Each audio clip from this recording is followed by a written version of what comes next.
है दोस्तों, मैं पवन कुमार विश्वकर्मा आप सभी का एक्सेलेंट 2.0 में स्वागत करता हूं। और आज हम आपको इंग्लिश क्लास 10th का मॉडल पेपर सॉल्व करवा। पिछले वीडियो में हमने आपको पढ़ाया था सिलेबस के बारे में। मतलब कि स्टूडेंट सिलेबस को नहीं देखे हैं वो पिछले वीडियो को देखकर समझ सकते हैं कि सिलेबस क्या है। सबसे ज्यादा जरूरी यही होता है कि हम यही नहीं जानते हैं कि हमारे एग्जाम में या इंग्लिश पेपर में क्या आएगा। तो जब हमको यही नहीं पता है कि कहां कहां से क्वेश्चन पूछा जाएगा और सिलेबस में कौन सा क्वेश्चन किस टॉपिक से कितने नंबर का आएगा, जब हमें ये जानकारी नहीं होती है तो हम कैसे सॉल्व कर पाएंगे पेपर को, या हम कैसे स्टडी करेंगे। तो सबसे पहले ये जरूरी है, ये जानना जरूरी है कि हमें सिलेबस को जानना जरूरी है। तो आप पिछले वीडियो को जाकर देखिए और उसमें सिलेबस क्या दिया गया है। तो हम आज मॉडल पेपर पर चर्चा करेंगे। देखिए जैसा कि यहाँ पर आपको लिखा गया है कि ये जो मॉडल पेपर आपका हूबहू जो एग्जाम में आता है वो सेम टू सेम वही क्वेश्चन उसी मॉडल पेपर आपको यहाँ पर दिया गया है और हम उस पर ही चर्चा करेंगे। जो ये मॉडल पेपर आपका दिया गया है और जो आपका एग्जाम होता है वो 3 घंटे 15 मिनट का होता है। टाइम जो दिया रहता है 3 hours 15 minutes एंड आपका मैक्सिमम मार्क जो होता है वो 70 नंबर का होता है, 70 नंबर का होता है। तो इसमें जो पहला क्वेश्चन जो दिया जाता है वो आपका होता है क्वेश्चन नंबर 1 से लेकर 3 तक। 1 से लेकर 3 तक जो क्वेश्चन दिया रहता है वो आपका यहां पर दिया गया है, read the following passage carefully and choose the correct option to the answer the question that follow. यहां पर आपको ये बताया गया है कि पहले क्वेश्चन से लेकर तीसरे क्वेश्चन एक पैसेज आपको दिया रहेगा और उस पैसेज में 3 क्वेश्चन आपको दिया रहेगा। एक पैसेज दिया रहेगा, एक पैसेज में आपको 3 क्वेश्चन, उसी में से 3 क्वेश्चन का आंसर आपको देना रहेगा। उस पैसेज को आप अच्छे से रीड करेंगे और रीड करने के बाद उसमें से आपको तीनों क्वेश्चन का आंसर आपको उसी पैसेज से देना होगा।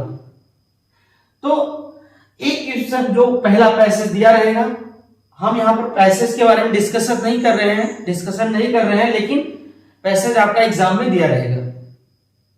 और आज हम ग्रामर पार्ट पर चर्चा करेंगे। तो क्वेश्चन नंबर 1 से लेकर और क्वेश्चन नंबर 4 से लेकर 8 तक, क्वेश्चन नंबर 4 से लेकर 8 तक जो आपका यहाँ पर ऑप्शन दिया गया है, choose the correct option to the answer the following.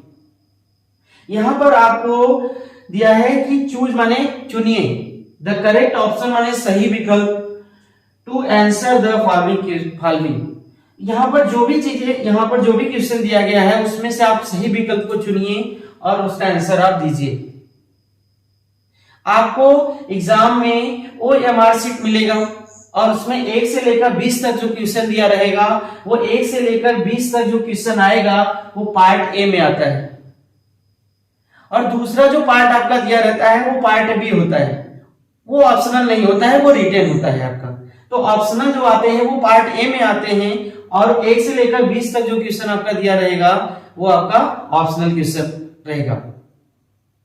उसमें आपको आंसर शीट OMR शीट आपको भरनी रहती है। इसमें से जब आप सही कर लेते हैं तो OMR शीट में आप क्या करते हैं, उसको गोला करते हैं। 4 ऑप्शन रहता है उसमें से, इसमें जो ऑप्शन सही रहेगा उसमें आपको, अगर बी ऑप्शन सही है तो आप बी उसमें क्या करेंगे, ब्लैंक करेंगे, काला करेंगे। अब हम देखते हैं इसमें चौथा क्वेश्चन आपका दिया है, आई फिर dot dot dot he may cycle on his birthday. यहां पर आपको 4 ऑप्शन दिया गया है और इसमें ये कह लीजिए कि फिल इन द ब्लैंक्स आपको दिया है, लेकिन ये जो फिल इन द ब्लैंक्स दिया है वो आपका ये टेंस से दिया है, ग्रामर से ही दिया है। और इसमें 4 ऑप्शन दिया है, गिव दिया है, गिवन दिया है, गेव दिया है और गिविंग दिया है।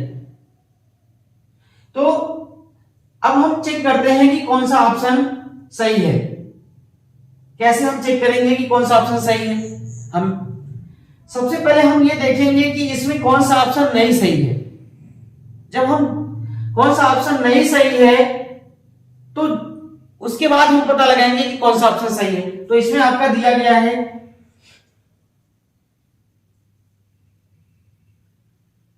ये गिवन दिया गया है और यहां पर ये गिव दिया गया है। क्या दिया गया है? गिव दिया गया है। तो गिव जो है I dot dot dot him a cycle on his birthday. जैसा कि आप इसका अगर आप भाव निकालेंगे, इसका सेंटेंस का अर्थ निकालेंगे, तो ये पास्ट टेंस में जा रहा है।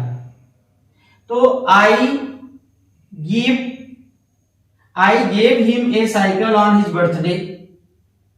तो हम ये देखेंगे कि ये और ऑप्शन, पहला ऑप्शन ये प्रेजेंट इंडेफिनिट में दे रहा है, क्योंकि आई जो होता है, ये गिव जो है प्रेजेंट इंडेफिनिट में आपका यूज किया जाता है, तो प्रेजेंट इंडेफिनिट तो होगा नहीं, इसलिए पहला ऑप्शन क्या है? गलत है। दूसरा ऑप्शन आपका क्या दिया है? गिवन दिया है। तो गिवन भी नहीं सही है। क्यों नहीं सही है? क्योंकि गिवन जब भी आता है उसके साथ हेल्पिंग वर्ब आता है और यहां पर हेल्पिंग वर्ब दिया नहीं है।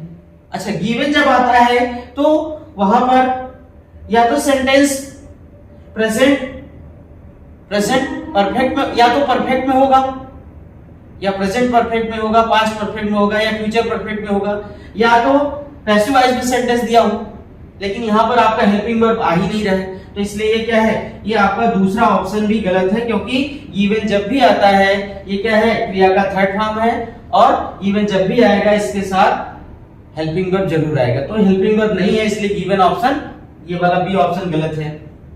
अब हम देखते हैं सी वाला ऑप्शन। सी वाला ऑप्शन सही है, क्योंकि यहां पर क्रिया का सेकेंड फॉर्म आया है और जैसा कि हमने अभी इसका अर्थ निकाला, हिंदी में भावार्थ मैंने निकाला, तो ये क्या दे रहा है? ये पास्ट में जा रहा है और ये पास्ट टेंस है, ये क्रिया का सेकेंड फॉर्म है, तो यहां पर गिव लगेगा। ये जो ऑप्शन होगा वो सी वाला ऑप्शन आपका क्या होगा? सही होगा। अब आते हैं गिविंग। सेम प्रोसेस वही है। गिविंग भी जब आता है तो गिविंग जिसमें आईएनजी फॉर्म लगता है वो कंटीन्यूअस टेंस में जाता है। तो यहां पर प्रेजेंट कंटीन्यूअस हो सकता है, पास्ट कंटीन्यूअस या फ्यूचर कंटीन्यूअस में जा सकता है, लेकिन हम देख रहे हैं कि यहां पर भी हेल्पिंग वर्ब नहीं दिया है। तो कभी भी जब आईएनजी फॉर्म आता है तो उसके साथ हेल्पिंग वर्ब आएगा। तो इसलिए ये वाला ऑप्शन, ये ऑप्शन दोनों गलत हो गया और ये प्रेजेंट में था इसलिए ये गलत हो गया। ये पास्ट में भाव जा रहा था इसलिए हमने इसको सही कर दिया। ये आपका क्या है? सही ऑप्शन है। ठीक है। अब पांचवा क्वेश्चन आपका दिया है, Sita sings very goods, she is a dot dot dot.